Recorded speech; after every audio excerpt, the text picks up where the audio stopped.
Hi, Sean Lee here, and this is Technique Talk for Paganini Caprice number 7.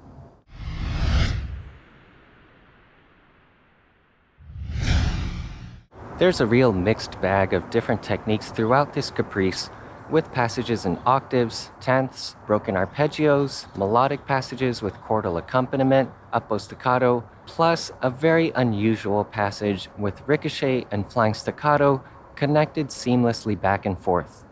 This barrage of different techniques is part of what makes this caprice so difficult, which is why if you haven't played caprice number 15 yet, I highly recommend learning that caprice first, as it has a lot of technical overlap and is generally a bit easier than this one. And for that matter, if you don't have a high general comfort level with any of these techniques, there are other caprices that will enable you to work on them in a more focused way first. For example, caprice number 9 if you want to develop your ricochet, caprice number 21 for up-bow staccato, caprice number 10 for flying staccato, and for octaves, well, scales.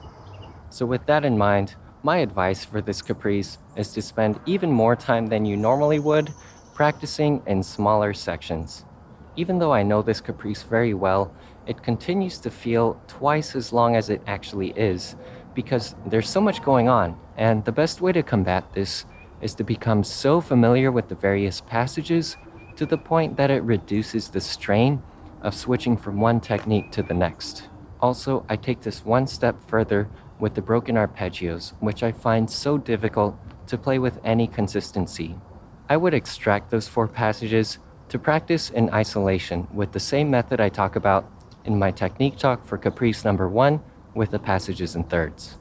And to touch on the topic of the very unusual connected ricochet to flying staccato, I should mention that it's not exactly clear whether this should be on the string or off the string, and some people might opt to do a regular up-bow staccato instead of a flying staccato, or even a down-bow staccato instead of a ricochet. But I do a ricochet to flying staccato, and I have no tips for this, although it was tough at first simply because it's such a rare thing to write.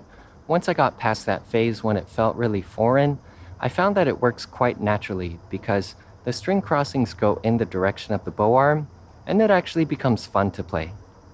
When I'm performing this caprice, my focus phrase is final few, because most of the little problems that come up have to do with the last few notes of a figure. It could be the super high notes at the end of a broken arpeggio, or some octaves way up there, or losing the bounce at the end of a ricochet, or the articulation towards the end of some staccato. Normally, thinking slightly ahead to what's immediately next is just fine, but in this caprice, keeping my attention to the present all the way through those final notes helps with almost all of the technical challenges. Again, if any of these techniques are generally problematic, I highly recommend targeting those more specifically with other caprices, and then coming back to this one when you have more command over them. Even though this is one of the more difficult caprices, it becomes really fun to play, and I think it's quite impressive to watch. Practice hard, but not too hard.